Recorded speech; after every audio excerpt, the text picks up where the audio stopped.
Once the water has drained from your pool, almost all the way gone, it's a good idea to go ahead and try to partially disassemble your pool.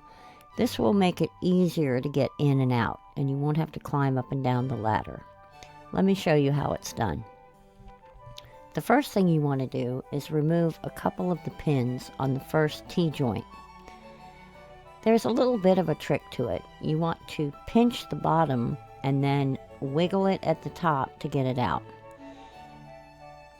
Here I've pinched the bottoms together and then it snaps up. Now there's a trick to getting it out.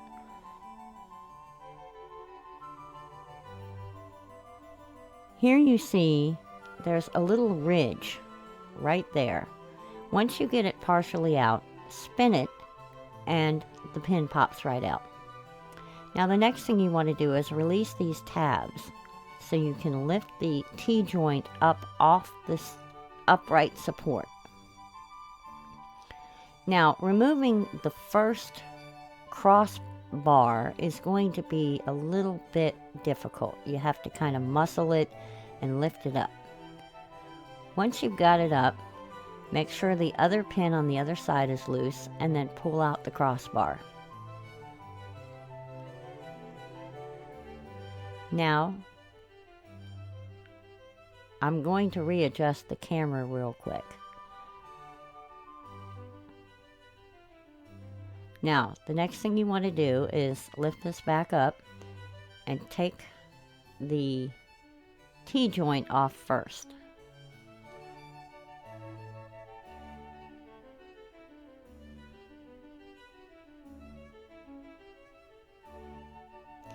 Now you're going to spin this to make sure that it's loose from the liner. And it's best to get at it from one angle and pull it straight out.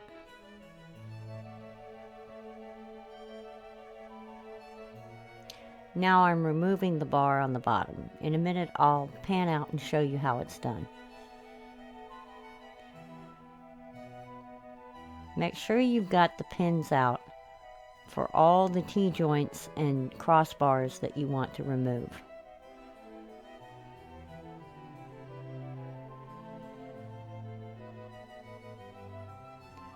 Once that's done, you can go back to the T-joint, release the clamps,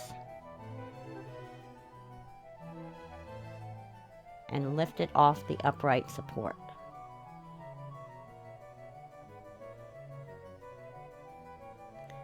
Now, you're going to have to pull the upright support from the bottom because it has that cap on the bottom. And again, pull out the crossbar. Now, it should be okay to sit like it is, but I like to prop it up with something. And in a minute, I'll show you that I've propped it up with a broom. Now I'm on the other side, taking out the little clips.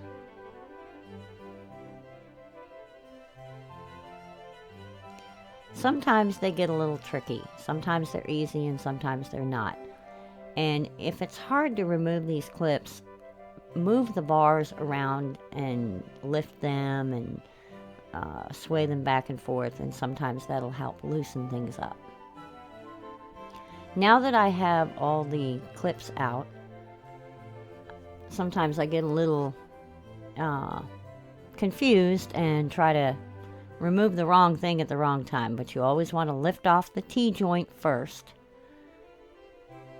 Then you want to take that off.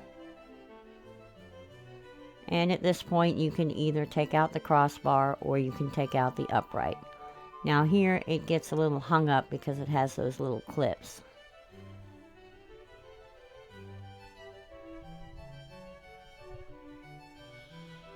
And now I'm removing the last upright or crossbar.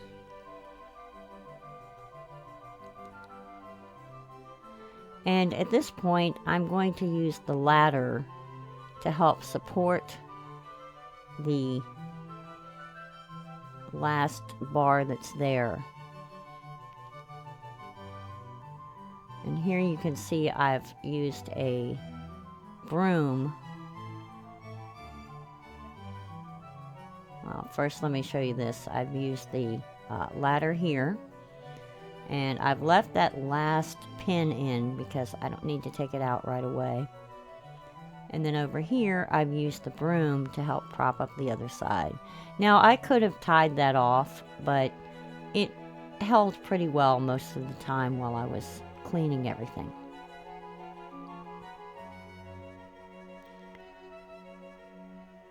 Now, I've put a tarp right outside the entrance to the pool, and of course my cat Toast has to check it out. But this is where I'm going to put all my buckets and my mops and my towels and things that I'm going to use while I clean out the pool. And it'll be a good place for me to take my shoes off and put my flip-flops there so I can get in and out of the pool. There is still some water in there, but it's pretty low down, and this will make it much easier to keep it clean, or to get it cleaned out without having to climb up and down the ladder.